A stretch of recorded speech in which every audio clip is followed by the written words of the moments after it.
To the people could not see what Messiah ought to be. Though your words contain the plan, they just could not understand.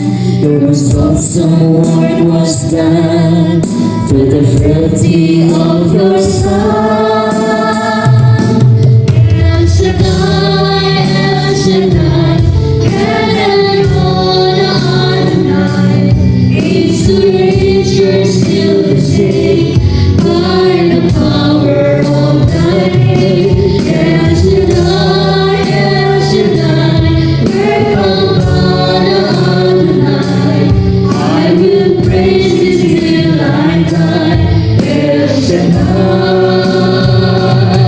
El Shaddai, El Shaddai, El Adonai, age to age you're still the same, by the power of thy name.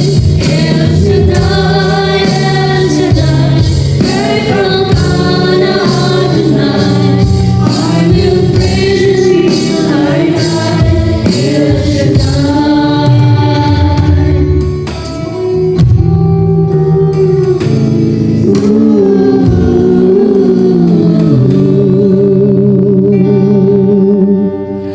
I will praise you till I die.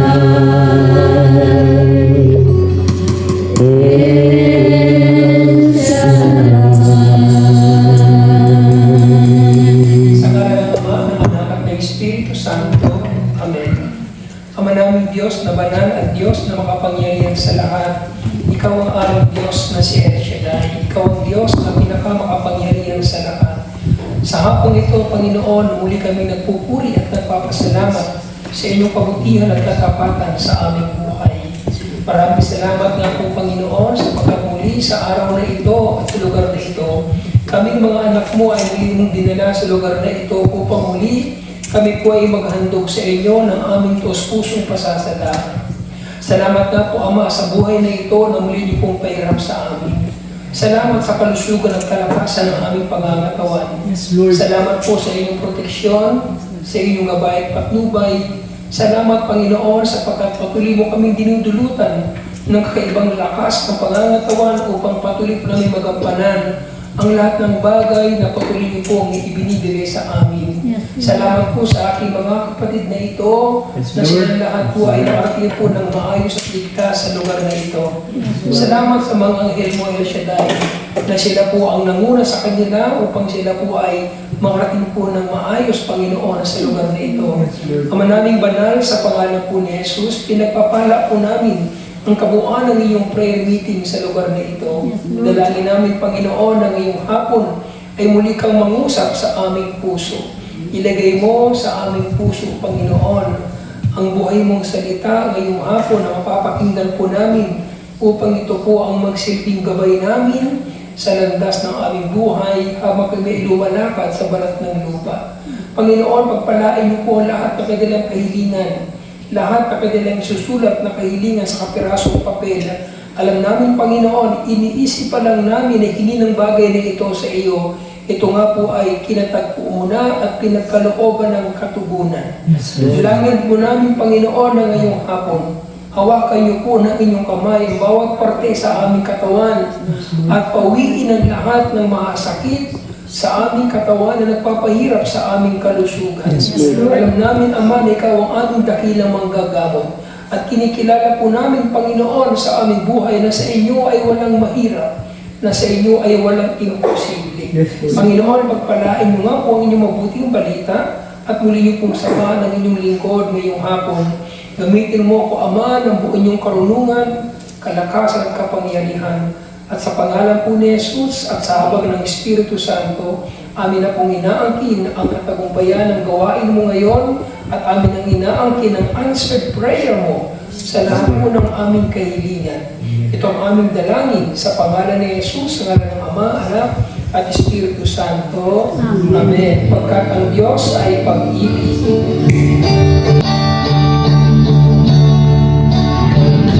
Ang Diyos na pag-ibig.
Panginoon.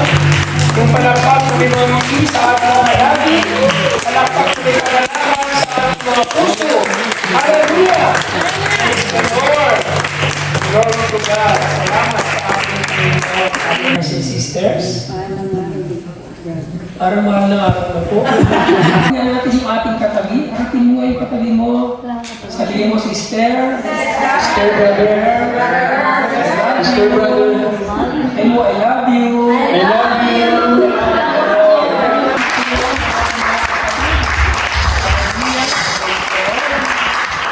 So ngayon po ay March 24, nag-celebrate. Amen? Amen. Alam niyo po ba yun? Lahat naman tayo mga Katoliko, di ba? So dahil sa tayo napalayo sa ating pamilya sa bansa Pilipinas, na doon po ay talagang active at consistent sila sa pag-celebrate ng ganitong klase ng panahon. At ngayon po ay nasa bansang Japan tayo, hindi naman actually nakakalimutan, no? Pero hindi po nagiging consistent yung ating pag-celebrate. Kaya tayo ay nagpapasalamat sapagkat meron tayong simbahang pinupuntahan kagaya nito at meron tayong mga prayer meeting ni El Shaddai na dinadaluhan para ipaalala sa atin. Brothers and sisters, ngayong linggo, we are celebrating Palm Sunday. Ang linggo ng palaspas ay nagsisimbolo yan ng matagumpay na pagpasok ng Panginoon sa Jerusalem. The triumphant entry of Jesus to Jerusalem. Kaya natataas sila ng mga palaspas, brothers and sisters, na mga palm. Sa Baguio po, maraming andoon puro ng palaspas. Dito rin siguro madami na, So yung pagtataas ng palaspas at pag-wawiway, yun po ay pag-welcome nila sa pagpasok ng Panginoon sa kanyang bayang sinilangan dahil matagumpay siya nakapasok doon. Bakit nga ba? Kasi alam naman natin yung katotohanan, itinakwil siya ng kanyang sariling bayan, inalis sa bayang sinilangan niya, at kung siya magbalik, brothers and sisters, siya po ay matagumpay po nakapasok. Kaya lahat sila ay nagbunyi, nagsigawan. Sabi nila, Hosanna in the highest. Amen po ba? So ngayon po natin ipagdiriwang yan. Mamaya, kami na misa, kung aatin kayo, ipapaliwanag yan ang ating butihing pari. Pero ngayon, hindi ko po katungkulan yan. Ako naman po ay magbabahagi sa inyo ng salita ng Diyos, ng kanyang mensahe, na patuloy po magpapatibay ng ating loob, magpapalakas ng ating pananampalataya, upang tayo ay patuloy po na umasa at magtiwala kay Yahweh El Shaddai. Amen po. So magandang hapon po, brothers and sisters. Sa mga bago, may bago tayo. So sabi po ni Sister Mika, hindi po ito ibang reliyon. Ito po ay nasa ilalim po ng payong ng Romano Katoliko. Ito po ay gawain po ng El Shaddai, pero under Catholic umbrella. Ang El Shaddai po ay pangalan po ng Diyos yan. Yung El Shaddai salitang Hebrew. El means God Almighty, means Shaddai. Shaddai means Almighty. Amen po ba? So hindi po kayo niligaw ng landas, brothers and sisters. Parang ito ay sangalan ito ng mga activities sa loob ng simbahan. Meron po mga CWL, amen. So meron Knights of the Columbus, Knights of the Altar. Parang ang El Shaddai po ay bahagi ito ng sala ng simbahang Katoliko. Tayo po ay nagpapasakop, ang El Shaddai Ministry ay nagpapasakop po sa ilalim po ng pamumuno po ng simbahang Katoliko. Amen po? Amen. Kaya hindi po kayo liligaw ng landas. Kayo po ay nasa tamang landas. Amen po ba? Palakpakan natin si El Shaddai. So, ang apat na linggo, every third and fourth Sunday, may gawain po yan siya sa Kariya. Pag third Sunday, diyan po sa may plaza, same time, same channel. Kaya yung oras din po, brothers and sisters. Pag fourth Sunday, dito po naman sa may simbahan yan, alauna po hanggang alas 3 po, 3:30. Kailan kasi 3:30, pack up na tayo kasi maghahanda naman po sa Malalamisa. Alas 4 po hanggang alas 5. Ayun po ay Filipino Mass, brothers and sisters. Nakikita niyo po napakaraming tao rito pag linggo, pag kaapat na linggo. Marami pong Pilipino dito, brothers and sisters. Kaya welcome kayo lagi. Nawa ay hindi po isang best lang. Kaya isang best lang, kasi pag isang best, singular. Pag isang beses, plural po. Kaya isang best lang. Amen? Sana magtuloy-tuloy po, ha? Hindi po isang best lang. Amen po? Palakpakan natin ang Panginoon. Salamat po. So, makikinig na po tayo. Ito po yung gospel natin ngayong linggo, pero it's not all about Palm Sunday. Mamaya, iba ko yung babasahin ni Father, no? Ito yung gospel natin for this Sunday, March 24, mula po sa Ebanghelyo ng Panginoon ayon kay San Marcos. Ang kabanata po ay 14, ang talata po ay 1 hanggang 9. Mark chapter 14, verse 1 hanggang 9. Ganito po sinasabi ng mabuting balita mula sa ating sariling wika. 2 araw na lamang ng pista at pista na ng mga Paskwa at ng tinapay na walang pampaalsa. Ang mga punong pari at mga tagapagturo ng kautusan ay patuloy na naghahanap ng paraan upang maipanakip si Jesus ng palihim at maipapatay. Huwag sa kapistahan at baka magkagulo ang mga tao, sabi nila. Nasa Betanya noon si Jesus sa bahay ni Simon na may ketong. Habang siya'y kumakain, dumating ang isang babaeng may dalang isang sisidlang alabastro na puno ng napakamahal na pabango mula sa katas ng purong nardo. Binasag niya ang sisidlan at binuhos ang pabango sa ulo ni Jesus. Nagalit ang ilang naroon at sila'y nagpusap-pusap. Bakit niya inaksaya ang pabango? Maaaring ipagbili iyon ng mahigit sa 300 salating pila at maibigay sa mga duka ang pinagbilhan at pinagalitan nila ang babae. Ngunit, sinabi naman ni Jesus, bakit ninyo siya ginugulo? Pabayaan ninyo siya. Isang mabuting bagay ang ginawa niya ito sa akin. Sapagkat habang panahoy kasama ninyo ang mga duka at anumang oras ninyong naisin, ay makagagawa kayo sa kanila ng mabuti. Ngunit ako'y hindi nyo na kasama habang panahon. Ginawa niya ang kanyang makakaya. Hindi pa may binuhusan niya ng pabango ang aking katawan bilang paghahanda sa paglilibing sa akin. Tandaan ninyo, sa alman sa buong mundo, ipangaral ang magandang balita. Ang ginawa ng babaeng ito ay ipahayag bilang pag-alaala sa akin. Mga brothers and sisters, ito po ang mabuting balita buhat sa ating Panginoong Kristo. Pinapuri ka namin, Panginoon Kristo. Amen. Ako tumusagot na parang Talapakan natin ang Panginoon. Praise the Lord. Hallelujah. Ito po, mga nagagandang anak ng Diyos. At nagagawang anak ng Diyos. Amen. Praise God. Joke lang po. Hindi pa totoo po yun. Maganda po at guwapo ang mga anak ni El Shaddai. Iniwala pa kayo noon? Isa pa iniwala lang niya, brothers and sisters. So, gaya po ng ating binasa, brothers and sisters, mula po sa Gospel ni St. Mark, chapter 1, o chapter 14, verse 1 hanggang 9, dito po natin pupunin po yung message ng Panginoon na gusto niya po ibahagi sa ating lahat. At kung hindi kayo aalis mamaya, magsimba po kayo para mapakinggan nyo naman ang sermon ni Father tungkol po sa linggo ng Palaspas. Handa na kayo makinig? Sino po na kami makinig? Taas na ang kamay. Salamat sa apat na nagtaas ng kamay. Pakitaas yung mga parga. Ay, hindi. Kamay na kayo. Gulat na. Tinapasaya ko lang po kayo, no? So ngayong hapon ang pag-uusapan po natin, kung handa na kayo mapakinggan ang mabuting balita ng ating Panginoon, brothers and sisters, ang message ng Panginoon ay tinamagat ako kong The Extravagant Love. Sabihin nyo nga. The extravagant love. The Extravagant Love, The extravagant. brothers and sisters. Sa Tagalog po ng extravagant ay mamahalin. No? Sa English po ng extravagant ay very expensive. Mamahalin talaga, brothers and sisters. No? Babasahin ko po yung pinaka-key verse natin.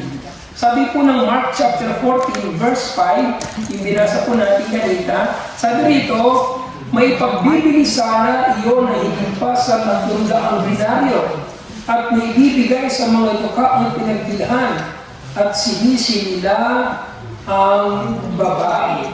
Sabi po ng salita ng Panginoon, brothers and sisters, ay Yung pong pabango na nakalagay po sa alabastro na binasag ng isang babae at yung lamang pabango ay ibinuho sa ulo ng ating Panginoon.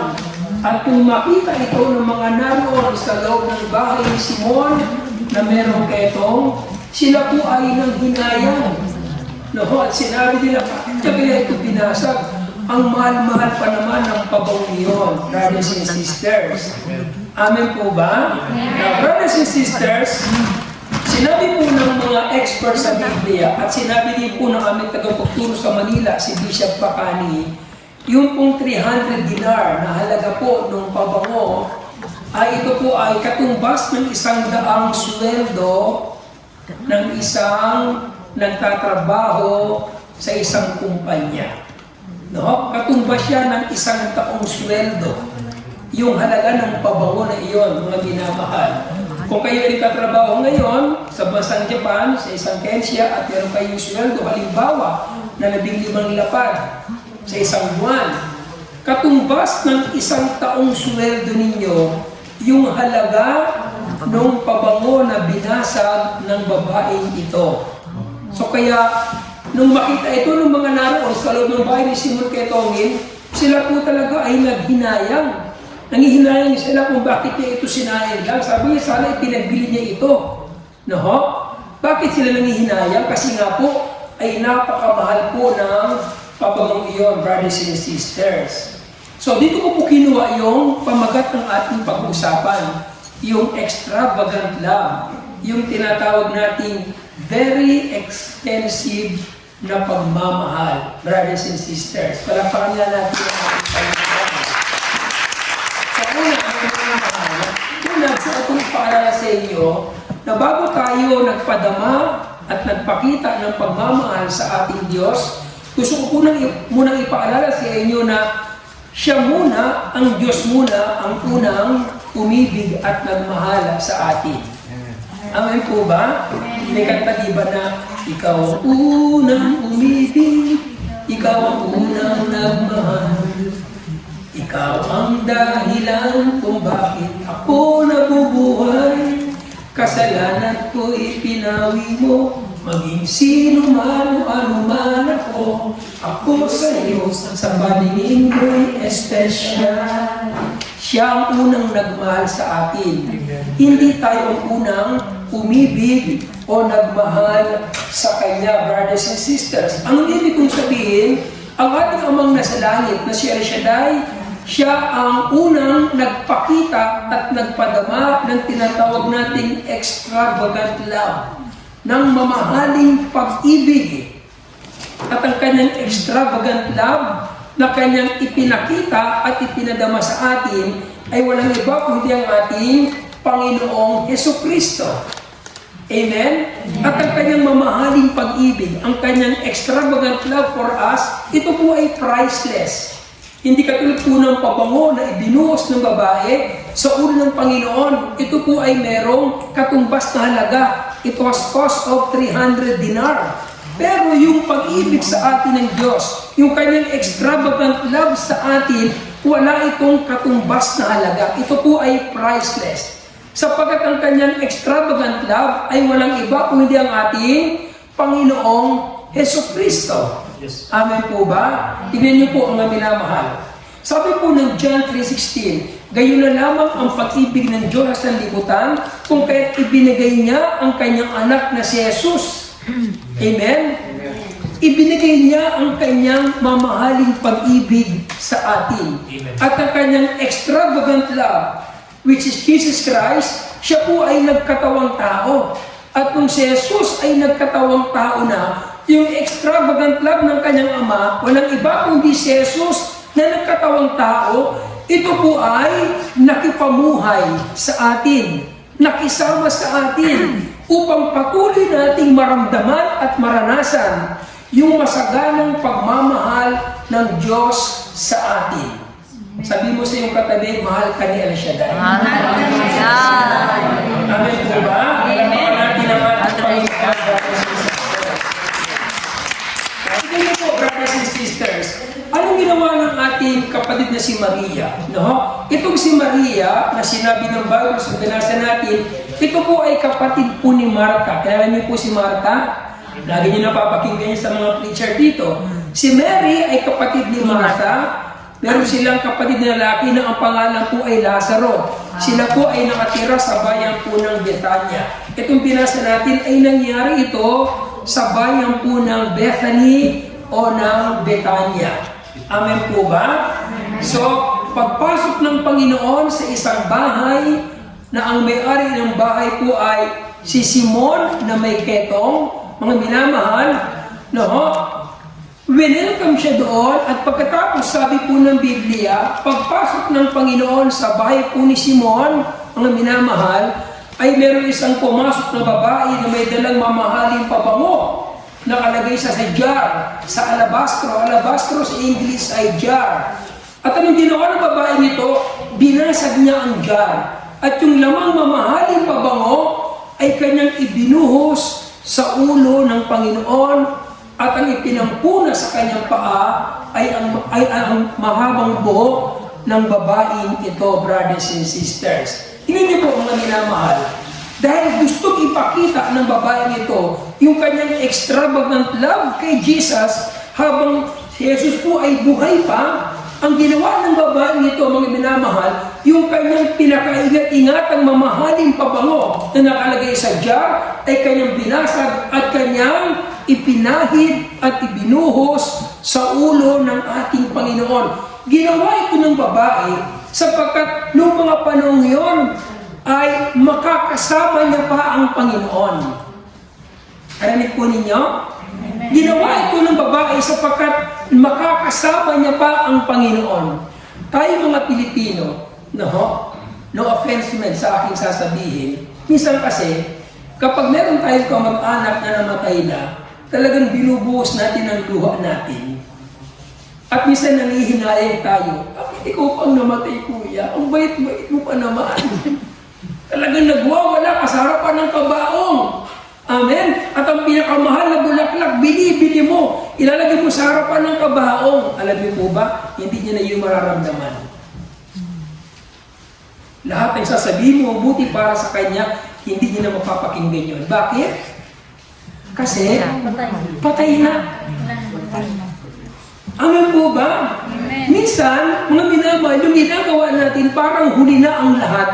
Hindi ko sinasabing masama yun, pero parang huli na ang lahat. Dapat hanggat buhay pa ang mahal mo sa buhay, ang nanay mo, ang tatay mo, ang lola mo, ang anak mo, hanggat buhay pa sila at malakas pa, doon mo lalong ipadama ang iyong pagmamahal sa kanila kasi mararamdaman pa nila yun at mapapakinggan pa nila yung mga mabubuting sasabihin mo kasi buhay pa sila. Amen po ba? At minsan ang ginagawa ng mga nanay, brothers and sisters, kapag nagkakasakit yung kanyang mahal na anak, sasabihin ng nanay, sana ako na lang ang nagkasakit, huwag na lang yung anak ko. Amen po ba? Kasi yun ang pagmamahal natin sa kanya. At minsan, isusubo na lang natin, brothers and sisters, ay ibibigay pa natin sa ating mahal na anak. At kapag nagkakasakit yung mahal mo sa buhay, lahat ng gusto niya at paborito niya ay pwede mong bilhin para sa kanya. Sabihin mo sa kanya, anak, ano bang gusto mo? Ano bang paborito mo? Sabihin mo lang, gumaling ka lang sa iyong karamdaman. Ginagawa natin yun kasi gusto natin maipadama sa kanya yung pagmamahal natin sa kanya hanggat buhay pa, hanggat malakas pa. Ngayon wala tayo pwedeng sabihin dahil para hindi natin masabi yun. May mga social media na po tayo. Naghihintay yung nanay mo sa Pilipinas. Kahit 5 minutong tawag lang, nanay, kamusta ka na? Malaking bagay sa kanila yun. Narinig po ninyo? Wala tayong dahilan para hindi natin sila kontakin o kausapin. May video call, may internet, may tawag, may telepono. Noon okay lang, mahirap talaga. Kasi wala pang mga ganitong gadget. Pero ngayon, mga minamahal, kahit konting pagtingin lang may ipadama mo sa kanila sa pamagitan ng pagtawag na ito, malaking kagalakan sa kanila yon. At sasabihin nila pagkatapos ng usapan ninyo, mahal na mahal talaga ako ng anak ko. Amen. Amen po ba? Brothers and sisters, anong ginawa ng babaeng ito? Ipinakita niya yung proof o yung pruweba sa Panginoon na mahal niya ang Panginoon. Amen? Hindi lang sinabi ng babae ito na si Maria na mahal niya ang Panginoon. Yung kanyang sinabing mahal niya ang Diyos ay kanyang pinatunayan. Nagkaroon ng approval, nagkaroon ng proof. No? Nung basagin niya yung jar na nakalagay ang mamahaling pabango at pagkatapos ibinuhos sa ulo ng Panginoon bilang pagpapadama niya na mahal niya ang Panginoon. Kasi malapit na yung panahon si Jesus ay dadakitin ng matatanda ng bayan. Pahihirapan, ipapako sa krus at mamamatay. Kaya nga sabi ng Panginoon, mabuti ang kanyang ginawa kasi nakakasama niya pa ako. Amen po ba? Amen. At kapag dumating yung panahon na hindi niya na makakasama ang Panginoon, hindi niya na iyon magagawa uli. Kasi mamamatay na ang Panginoong Hesukristo. Sabi po ng 1 John chapter 3 verse 18. Sabi ng 1 John chapter 3 verse 18, huwag tayong umibig o magmahal sa pamamagitan ng salita o wika lamang. Patunayan natin ang ating pag-ibig at pagmamahal sa pamamagitan ng gawa. Hindi pwede po yung I love you El Shaddai. Sa bibig lang yun. Hindi pwedeng sabihin mo sa iyong kapwa ng I love you sister. Sa bibig lang yun. Para ma-prove mo talaga na mahal mo ang Diyos, do it by action. Para ma-prove mo talaga na mahal mo yung kapwa mo, do it by action. Amen? Amen? Sabihin mo sa Kanya, mahal kita. Pagkatapos sabihin mo, mahal mo siya, ipakita mo sa Kanya para makumbinsi mo talaga siya. Mapaniwala mo talaga siya na mahal mo siya sa pamamagitan ng gawa. Ginawa ng babae, binasag ang jar at ibinuhos ang pabango sa ating Panginoon. Anong ginawa ng Diyos sa langit? Hindi lang niya sinabing mahal niya tayo. Right after na sabihin ng Diyos Ama na ikaw at ako ay kanyang mahal, anong ginawa niya? Ibinigay niya ang kanyang anak na si Jesus. Giving His only begotten Son is an action word. Yun ay kilos. Amen po ba? Yun ay action word. Sabi niya, for God so loved the world that He gave. Yung salitang He gave, it is an action word. Hindi lang sinabi ng Diyos na mahal niya ang mga taga-Japan, na mahal niya ang mga taga-Korea, na mahal niya tayong lahat. Pagkatapos niya sabihin mahal niya tayo, ito'y kanyang pinatunayan sa pamagitan ng pagbibigay. It is an action word. Sa pamagitan ng pagbibigay, sino binigay niya sa atin? Ang kanyang anak na si Jesus. Ang priceless love ni Jesus, ng Diyos sa atin. Ang extravagant love ng Diyos sa atin. Walang iba kung hindi ang ating Panginoong Hesukristo.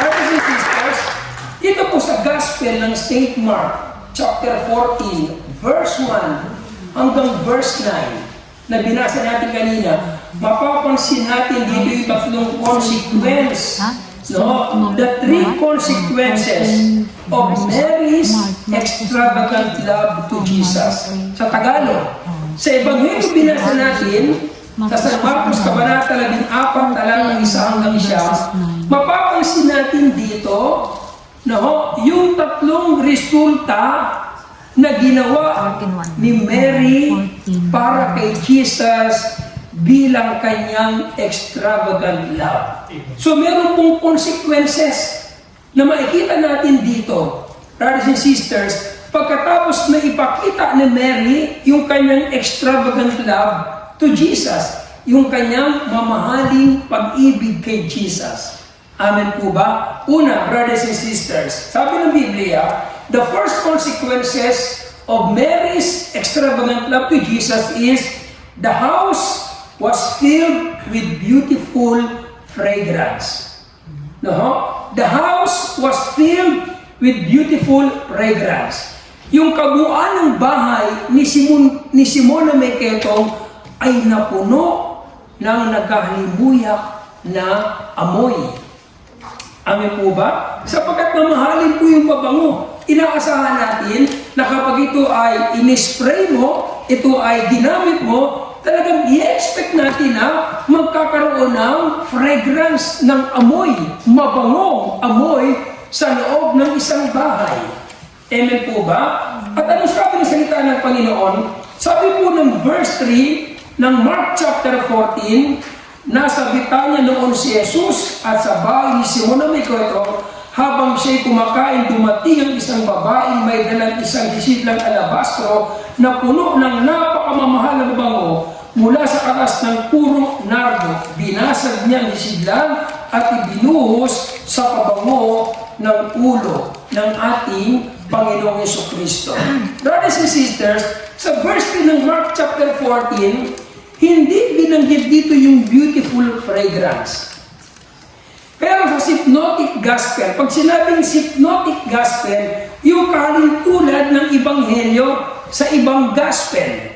Sa Mark chapter 14 verse 3, hindi binanggit yung beautiful fragrance. Pero sa John chapter 12 verse 3, sa Gospel ni St. John chapter 12 verse 3, ito pong pagkakasabi, kumuha si Maria ng mamahaling pabango, isang libra ng dalisay na nardo, at ibinuhos sa mga paa ni Jesus. Pagkatapos pinunasan ng kanyang buhok at humalimuya sa buong bahay ang pabango. Narinig po ninyo? Sa John chapter 12 verse 3, binanggit dito ng Bible yung tinatawag nating beautiful fragrance. Anong ibig sabihin nito, mga minamahal? Kapag tayo ay gumagawa ng mabuti sa ating kapwa, especially sa ating Panginoon, vice versa naman yan eh. Ano man ang ginawa mo sa Panginoon, yun ang ginawa mo sa ating kapwa. Amen po ba? Kapag tayo mga anak ng Diyos ay gumagawa ng mabuti sa ating kapwa, na ginagawa natin to sa ating Panginoon, ito po isang beautiful fragrance para sa Diyos. Lahat na ginagawa nating mabuti sa ating kapwa, na ginagawa natin sa ating Panginoon, ito po ay nagmimistula at nagsisilbing pabango sa ating Panginoong Hesukristo. Amen. Nakakita na ba kayo ng ipis na lumilipad? At patapos ay lalanding sa dibdib mo? Naka-experience na ba kayo noon? Yung sister wife ko, nanidili sa ipis yan. Kaya kung hindi ako masyado nanidili dyan, inuhuli ko yan eh. At binibiro ko yan, sa likod niya. Nakakaranta yun, nagpapanik. No? Alam niyo po pala yung ipis, no? Ay naglalarawan siya na parang kasalanan sa buhay ng isang tao. Amen? Na kapag nakita ka ng isang ipis na lumilipad na parang lalanding sa iyo, diring-diri ka. Ayaw mo sa kasalanan. Masama kasi yun. Amen po ba? Ang ibig kong sabihin, tayo mga anak ng Diyos na may relasyon na sa Panginoon at gumagawa na po ng mabuti ngayon, kapag tayo ay nakaka-experience at nakakita ng isang bagay na magpapamuti sa atin, pinandidirihan natin ito. Kasi ayaw na po natin maranasan yon, kasi dati na po natin ginawa yon. Hindi po yun maganda o beautiful fragrance sa Diyos. Amen? Ang nagsisilbing beautiful fragrance sa Diyos ay ang lahat ng mabubuting ginagawa ng mga anak ng Diyos na ginagawa din natin sa ating Panginoong Hesukristo. Palakpakan natin ang ating Panginoon. Amen? Listen, brothers and sisters. Dito sa Mark chapter 14, verse 3, na binasa po natin, ang pinakasusing salita ng Diyos na nagrema at nagpaintindi sa puso ko, yung salitang broke. Sa Tagalog ay binasa. Amen po? Nabasahin ko po ha. Sabi rito, mga minamahal, ay ganito po. Dumating ang isang babae, may dalang isang hisidang alabastro na puno ng napakamahal na pabango mula sa katas ng purong nardo. Binasag niya ang hisidlang at ibinuhos ang pabango sa ulo ng ating Panginoon. Amen? Bago humalimuyak yung pabango sa loob ng bahay ni Simon na may ketong, at bago ito ibuhos sa ulo po ng Panginoon, kailangan po nang basagin yung jar, yung alabastro, para lumabas yung pabango at humalimuyak ang bango nito sa buong bahay. Amen po ba? Spiritually speaking, tayo mga anak ng Diyos, bago natin maranasan ang isang bagay na gustong ibigay sa atin ng ating Panginoon, kailangan natin munang mabasa. In order to live, we must die. Ulitin ko po in order to live, we must die. Bago tayo mabuhay, kailangan natin munang mamatay. Saan tayo dapat mamatay? Sa ating lumang buhay na nagpapapangit sa paningin ng Diyos, na hindi nagsisilbing pabango sa harapan ng Diyos. Lahat ng lumang buhay na umaalipin sa ating pagkatao, ningit sa ating kaalaman, yun ang nagpapabaho at nagpapapangit sa paningin ng Diyos. In order to live, kailangan natin mabasag. Kailangan natin basagin. Kailangan natin mabasag sa lumang buhay. Kailangan natin mamatay sa lumang buhay upang tayo ay muling bigyan ng Diyos ng panibagong buhay na magsisilbing pabango sa harapan ng Panginoong Jesucristo.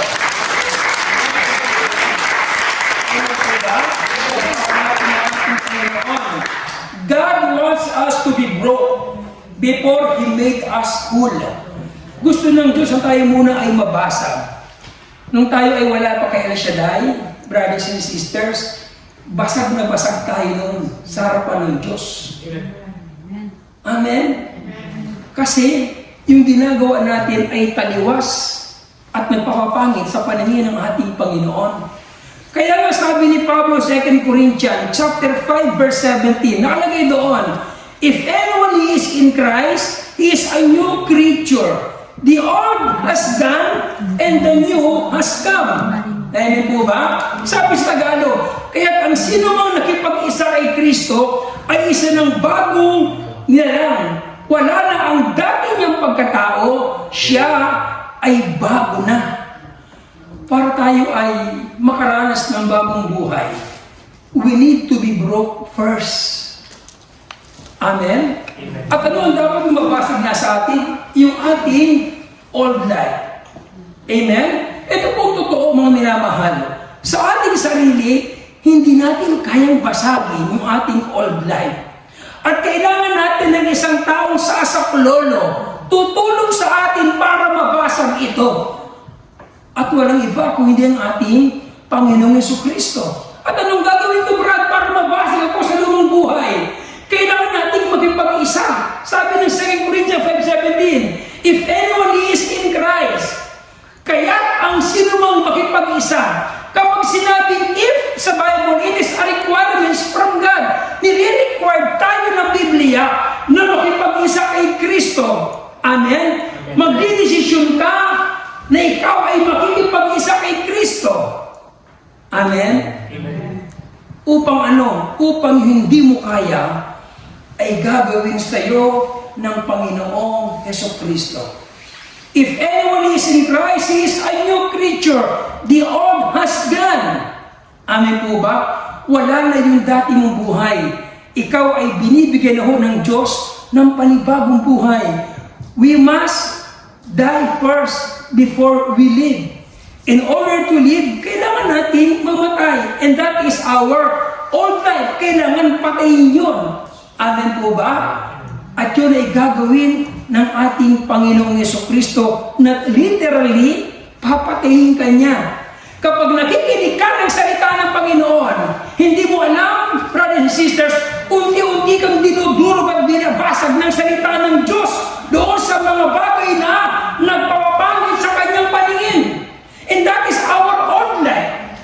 Tingnan po ninyo, kapag mayroong isang anak na pinapagalitan yung tatay, balita, di ba? Kapag mayroong isang anak na pinapagalitan yung tatay, sasabihin ng anak, tatay, huwag ka na manigarilyo. It is bad for your health. Narinig po ninyo? Sayang mabasag sa paninigarilyo. Amen po ba?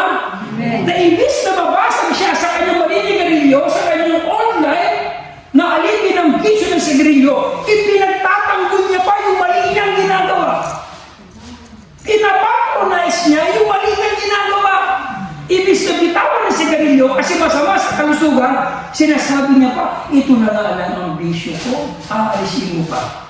Bakit kasi hindi na kayang makawala sa bisyo ng sigarilyo? At kailangan natin ng tulong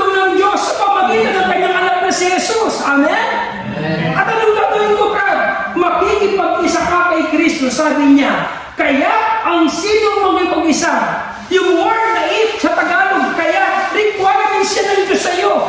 Nire-require tayo ngayon ng Biblia na makipag-isa kay Kristo upang yung lahat na nagpapapangit sa atin na produkto ng old life, ito ay basagin ng Panginoon kapag nagpabasag kanya sa kanya, bibigyan kanya ng panibagong buhay na galing kay El Shaddai.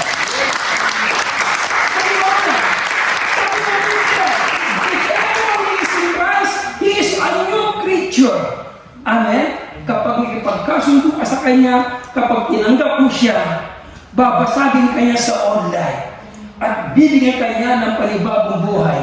Kapag ikaw ay basag na sa old life at meron ka ng bagong buhay ni Kristo, it is not your old life ang dapat na maghahari sa iyo. It is not old Brother Dario. It is not the old Sister Maggie or si Brother Roy ang makikita sa iyo. Ang makikita sa atin ay the new image. Amen? At yung image yun, the image of Christ. Let them see Christ in me. Kasi bago ka na eh. Wala ka na sa old life. Binasag ka na ito ng Panginoon. Narinig po ninyo? Believe me, kapag ikaw ay bago na at si Jesus na ang nakikita sa iyo, ikaw ay magiging beautiful fragrance na kay El Shaddai. Hindi ka na mabaho sa kanyang pangamoy. Hindi ka na pangit sa kanyang paningin. Ikaw ay mabango na sa pangamoy ng Diyos kasi ang nakikita na sa iyo ang ating Panginoong Yesus Kristo. Diba? Lahat ng bibitaw mo, puro mabango na. Kahit di ka nag-toothbrush, mabango na. Ang sasabihin mo, pag sinabing mabango, no, lahat ng sasabihin mo sa kapwa mo. No, kahit tingin mo ay parang pangit ang kanyang mga sinasabi, sasabihin mo sa kanya, oh sister, ang bait-bait mo naman. Ang sipag-sipag mo naman, sister. Diba? Kasi mabango na ang pagkatao mo. Kasi pinag-arian ka na ng Panginoon. Pero kung ngayon, ay nag-essay ka nga, pagka ka nagbabasa ng Biblia, pero puro mababaho pa din ang binabanggit mo sa kapwa mo, it is not exactly that Jesus is in you. Amen. At kailangan natin magpabasag lagi sa Panginoon. Amen po ba? Wala nang tampo. Wala nang balat sibuyas. Hindi lang mapansin, parang makaya lang, tumitiklo. Amen po ba? Dapat ang nakikita sa atin ng ating kapwa, sa Korea, sa Japan, yung mabubuti. Yung naririnig sa atin, yung mabubuti. At yun ang nagsisilbing beautiful fragrance sa ating Diyos na si El Shaddai. Palakpakan natin ang ating Panginoon.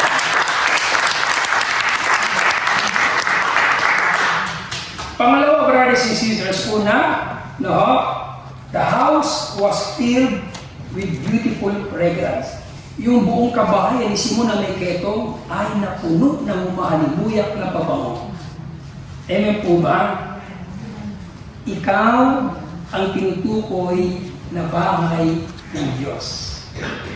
At kailangan umahalimuyak yung pabango, brothers and sisters, na meron tayo ngayon pagkatapos natin mabasa sa lumang buhay.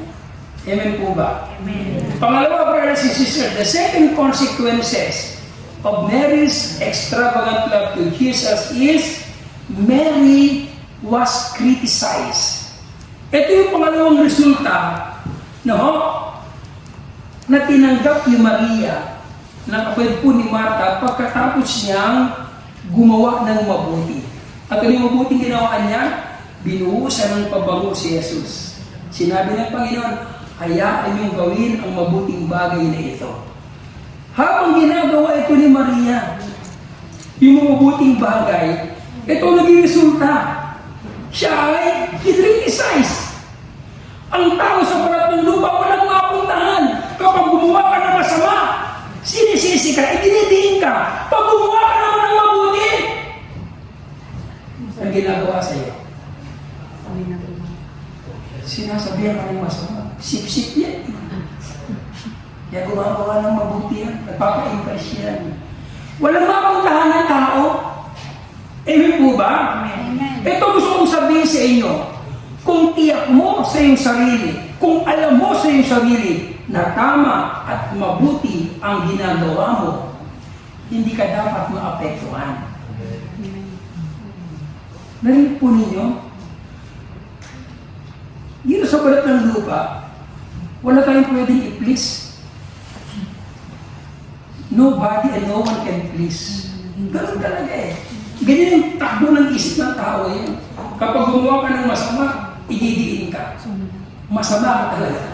Kapag gumawa ka ng mabuti, hallelujah, iba naman ang sasabihin sa iyo. Amen? At para hindi ka maapektuhan doon, kailangan masigurado mo na yung ginagawa mo talaga ay mabuti at tama. Sabi nga ng isang caption sa Facebook, kung palihim kang ibinabagsak ng kapwa mo dahil sa ginagawa mo na mabuti, palihim ka namang itinataas ni El Shaddai na nakakita ng mabuti mong ginagawa. Palagpakan natin. Sabi ko ng Acts chapter 14, verse 4 and 5, nagalit ang ilang naroroon at sila'y nag-usap-usap. Bakit niya inaksaya ang pabango? That was the first criticized. No? That was the first criticism na tinanggap ni Maria. Nagalit yung mga nakakita sa kanya. At anong sabi, bakit niya inaksaya? Kung ano-ano pa bang yun? Amen po ba? Yung bang ginawa ni Maria masama, mabuti yun. Amen po ba? At walang pakialam yung mga nasa paligid niya kung aksayahin niya yun. Sa kanya yun eh. Pero ang common denominator doon sa ginawa ni Maria, mabuti yung kanyang ginawa kasi yun ay kanyang pagpapakita at pagpapadama ng kanyang extravagant love kay Jesus. Wala siyang pakialam kung pagalitan siya ng kanyang kapwa. Pero ang malungkot nito, yung consequence na tinanggap niya, kahit mabuti ang ginawa niya, pinagalitan pa siya. At maraming tao na nagalit sa atin kapag gumagawa tayo ng mabuti. Amen? Sa Pilipinas, di ba, meron mga natitinda sa bus, yung mga pagkain, chicharon, pulbor. Dami ganyan sa bus eh, no? Balot, ugo, no? At minsan, kapag may umakit ng isang tindero sa bus, biyaheng Batangas, biyaheng Bulacan, sisitahin ng konduktor yan. Sasabihin ng konduktor, huwag kang magtinda rito, bawal yan. Nakaka-istorbo ka sa mga pasahero. Pero ang ginagawa mo ay mabuti. Pero subukan mo magpaakit ka ng isang tao sa loob ng bus at namamalimos, manghihingi. Ano sasabihin? Ang tamad-tamad mo, magtrabaho ka naman, hindi ka magtindang balot. Hindi mo talaga alam kung saan pupunta ang tao. Kapag nagtinda ng balot, gumawa ng mabuti, i-criticize. Kapag nakita ka naman na mamalimos, humihingi ng pera, kasabihin, ang tamad-tamad mo naman, hindi ka magtrabaho. Hindi mo talaga pwedeng i-please ang isang tao. Amen po ba? Ito ang tinamo ni Maria. Nung binuhusan niya ng pabango, sapagkat mabuting gawain ng para sa Panginoon, siya po'y pinagalitan. And that was the first criticism na tinanggap ni Maria. Amen po ba? Pangalawa, sabi rito, brothers and sisters, no? Sabi ng salita ng Panginoon, sa ating pagpapatuloy, sa talata 5, maaring ipagpiliyo ng mahigit 300 sa liting pilak at ibigay sa mga duka ang pinagdihan at pinagalitan nila ang babae. Dalawang ulit na si Maria ay nakatikim ng criticism doon sa mga taong nakakita ng kanyang mabuting ginawa. Nung tayo ay wala pa kay El Shaddai at hindi pa tayo aktibong dumadalo sa gawain ng Panginoon, yung buhay natin kalmado. Kasi wala nakikialam. Amen? Kalmado lang tayo noon. Wala nagyaya sa iyo para puntahan ka sa bahay, para mag-prayer meeting ka. Wala nagte-text sa iyo, hoy sister, linggo na, punta ka na ng Korea. Amen? Kalmado ka. Nung ikaw ay naging aktibong kasapi ng gawain ng Panginoon, oras-oras pinagpapaalala sa iyo. Punta ka na sa gawain ng Panginoon. At kapag hindi ka nakapunta, ang daming makikriticize sa iyo. Okay lang kung i-criticize ka ng ibang tao. Minsan ang makikriticize sa iyo, yung kapwa mo pa sa gawain ng Panginoon. Amen po ba? Yun ang malungkot. Kung sino ba yung kasamahan mo sa gawain ng Diyos, yung pa ang magtutuligsa at magpe-persecute sa iyo. Amen? Dahil doon, makakaisip yung taong yun na kinikriticize. Kasabihin ng taong yun, nung wala pa ako sa Israel, ang limit ng buhay ko. Bakit ngayon kung kailan aktibo na akong dumadalo sa gawain ng Diyos ay nagsulputan parang kabuti ang iba't ibang problema, pagsubok, persecution sa buhay ko? Alam niyo po, mainam yun. Kapag kasi ang buhay natin sa harapan ng Diyos bilang magagawa at tender niya, ay walang dinadaan ng criticism, yung spiritual life mo boring. Hello, ulitin ko ha. Habang tayo ay naglilingkod kay Shaddai, nagsisimba, dumadalo sa prayer meeting, nakikinig ng Word of God, pagkatapos walang persecution, walang problema, walang pagsubok na dinadaanan ka, yung spiritual life mo boring. Walang ka-challenge. Parang mag-asawa yan. Ang mag-asawa, hindi puro bed of roses, na parati nakahilata si Mrs. sa kama at hinihintay ang kanyang asawang bagong paligo. Kailangan din sa mag-asawa, yung legal na mag-asawa ha, kailangan din may konting tampuhan. Pero dapat hindi umahantong sa paghihiwalayan. Amen po ba? The more you hate, wow, ang galing Diyong.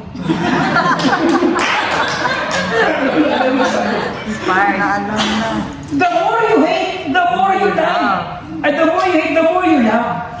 Mas lalo mong nararamdaman yung kanyang pagmamahal sa iyo kung kayo ay nakaka-experience ng kaunting tampuhan.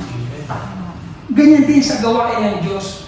Kung wala kang dinadaan ng criticism ngayon, wala kang dinadaan ng pagsubok ngayon o persecution, mag-isip-isip ka na.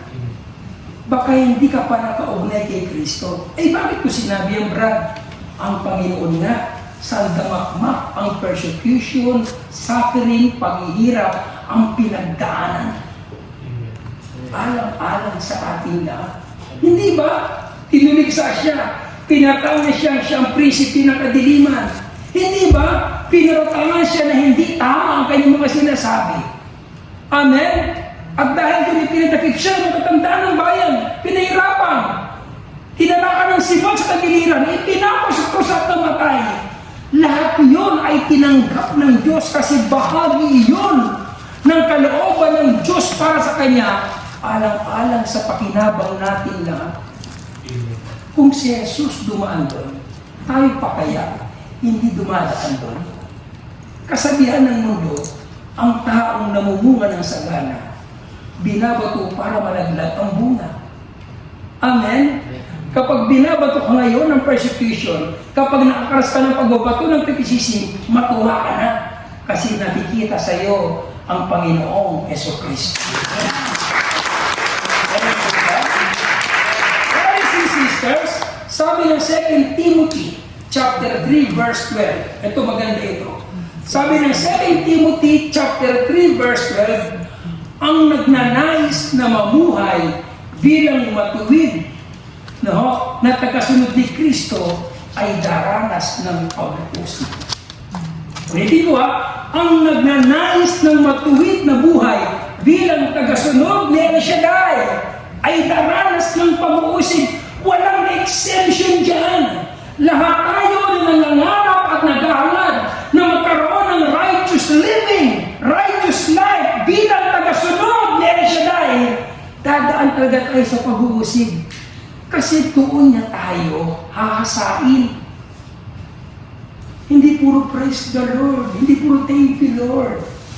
Bago tayo dumaan sa Biyernes Santo, dadaan ka muna ng Huwebes Santo. Bago ka makating doon sa linggo ng pagkabuhay, dadaan ka muna ng Sabado Victoria. Hindi pwede rito ang shortcut. Narinig po ninyo? Hindi sa lahat ng panahon, puro plain road. Dadaan ka din sa lubak na daan. Hindi pwede sa smooth sailing at kalmadong dagat, dadaan ka din sa maalon na dagat. Ganyan din ang ating buhay na anak ni El Shaddai. Amen? Habang tayo ay nagsusumikap na makasunod sa kanyang kalooban at naglilingkod kay El Shaddai, napakarami nating persecution. Pero hindi dapat maging lisyensya yung para umatras ka. At sumuko ka at hindi na magpatuloy. Amen po ba? Magpatuloy tayo sapagkat ang ginagawa naman natin ay mabuti sa ating kapwa at mabuti sa Panginoong Jesucristo. Palakpakan natin ang ating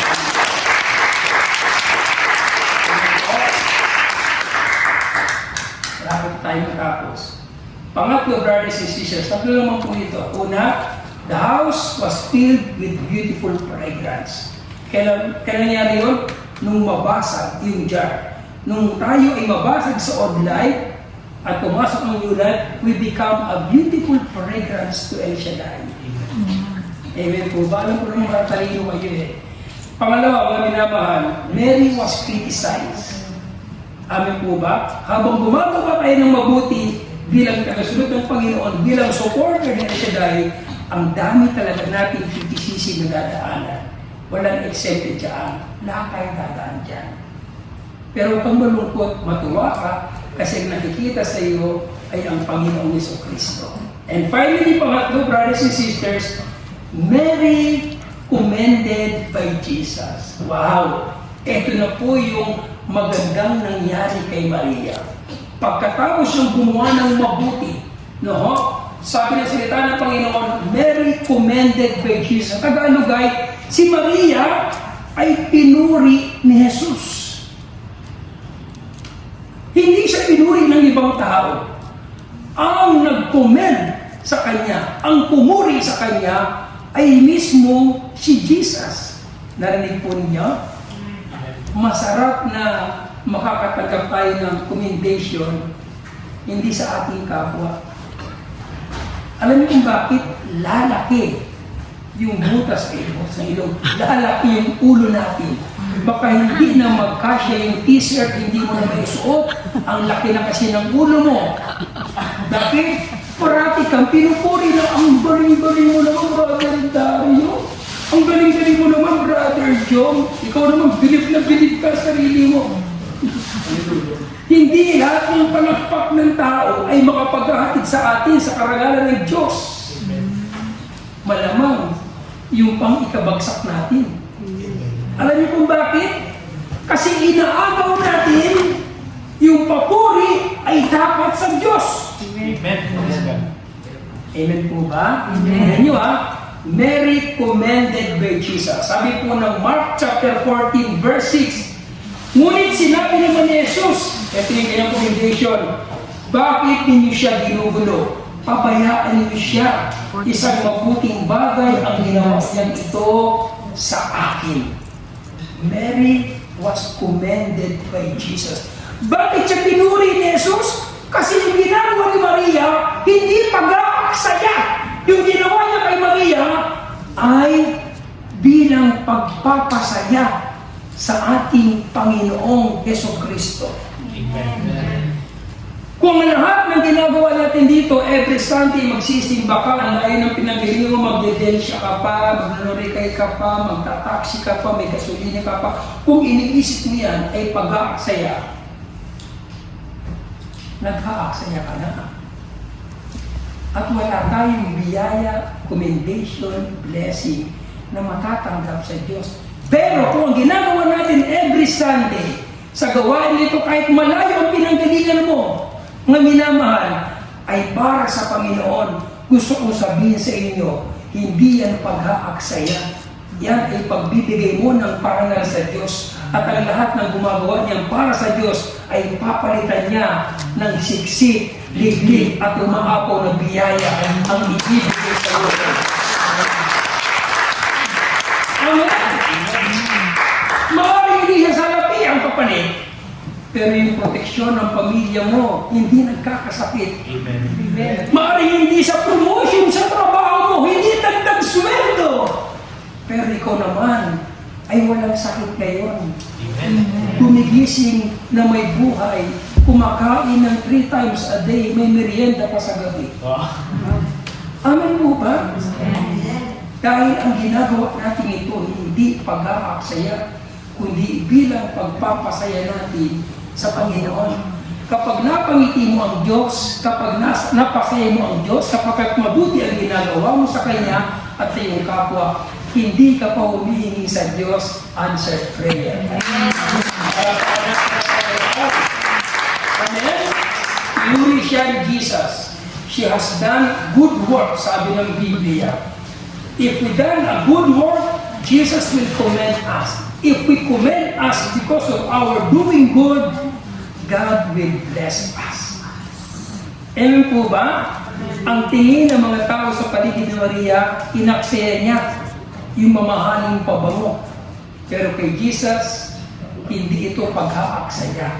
Ito ay pagpapasaya niya sa harapan ng Diyos. And look what happened, tumanggap ng commendation, papuri si Maria sa harapan ng ating Panginoon. At ngayong hapon, ginagarantiyan ko kayo. Lahat kayo na andito ngayon, na pusang loob ay nagpunta, pero hindi nagpaksaya, hallelujah, meron kayong biyayang tatanggapin kay El Shaddai. Amen. Amen? Kung naniniwala kayo sa Diyos, naniniwala kayo may Diyos, sigurado naman yan, ang Diyos natin hindi bingi, hindi bulag. Hindi siya katulad ng tao na kapag nangako, napapako. Ang pangako na ipinapako pa. Pero ang Diyos, kapag nagsabi siya, ginagawa niya. Ano man ang kanyang pangako, tutuparin niya. Lalo na sa mga taong katulad natin na nagsusubikap, na gumawa ng mabuti sa ating kapwa at gumawa ng mabuti sa ating Panginoon bilang beautiful fragrance sa Diyos. Amen po? Palakpakan natin na ito. Ngayon po tayo. Kailangan natin kasi matapos ng eksakto sa oras para lagi tayong pagkalutin dito. Taas natin ang ating mga handog kay El Shaddai. Dito nga lang ako. Hindi si Daddy tsaka Yung mga alay ninyo, alam ng Diyos galing yan sa puso ninyo. Amen? Ayaw niya po nang napipilitan. Puso niya galing sa puso natin. Pag umasa kayo lahat ng handog ninyo, yan ay papalitan niya higit pa sa ating inaasahan. Amen po ba? Taas natin yan sa Panginoon, lahat ng yan, at uwitan natin ng Diyos, brothers and sisters. Habang pinakikinggan natin yung awitin ni Brother Dion, taas natin yan sa ating Panginoon. Bilang pagsamba sa Diyos, halimuya ang mabango para sa Diyos. Let us worship the Lord. Hallelujah. Thank you, Jesus. Thank you, Father.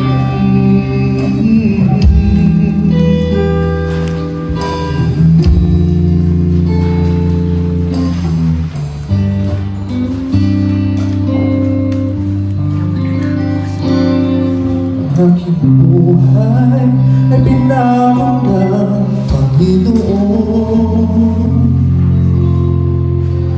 Pinalaya ko sa aking nakaraan. Siya'y lumiwanag sa puso kong madilim. Sa panganib buhay ko'y nahawakan. Kaya maglilingkod, isusuko ang lahat. Sa kanya na nangako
mapagmahal na Ama. Mapagmahal na Maraming salamat. Salamat. Dahil ako na isang makasalanan isang kasalanan ay minarapat mo na tanggapin sa pamamagitan ng anak mo si Jesus. Ngayong hapon, lumalapit ako sa iyo malapit sa may mababang kalooban.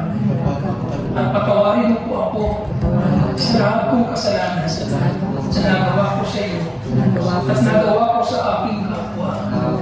Nagsisisi na po ako, Panginoon, sa lahat ng kasalanan ito. At dulutan mo po ako ng iyong lakas, tapang, at kapangyarihan upang aking masupil ang sarili ko sa maling gawain. Panginoon, ngayong hapon, pinapayagan kita na muling mag-ari muling sa maghari buhay ko sa buhay at ko sa puso ko sa puso ko upang ang kalooban mo upang ang kaloob ay masunod ko ay masunod at ang kalooban mo ay mamuhay sa buhay ko. sa buhay ko. Ngayong hapon, Ngayong hapon, tanggapin mo po tanggapin ang mo po aking handog sa iyo, ang hanggang sa ang iyo, aking nahawakan. ang aking nahawakan, Marapatin mo Marapatin ang mo lahat ng ito lahat ng ay ito. maging kagamit-gamit kagamit upang makaakay kami ng maraming mga tao. Pagpalain mo nga po ito ang lahat ng kailangan na nakasulat sa papel. sa papel. Ito ay tunin mo, Ito ay hinutong Panginoon. Naniniwala kami na sa inyo ay walang imposible. At pagpalain niyo po ang buhay ko, ang pagtatrabaho ko, at ang pamilya ko. Inaangkin ko po na ngayong hapon, lahat ng bibitawan ko sa iyo, ibabalik mo sa akin. Ibabalik mo sa akin. Sobra pa Sobra pa sa inaasahan sa ko. inaasahan. Maraming salamat po, El Shaddai, sa pangalan ni Jesus. Pangalan ni Jesus. Amen. Sa ngalan ng Ama, Anak, at ng Espiritu Santo. Amen. Maraming salamat po, Lord, po kay El Shaddai. Next Sunday, sa 5th Sunday, wala po, no? Every 3rd and 4th Sunday. Amen. Maraming tayong blessed na matatanggap kay El Shaddai. God bless you. And God protect you.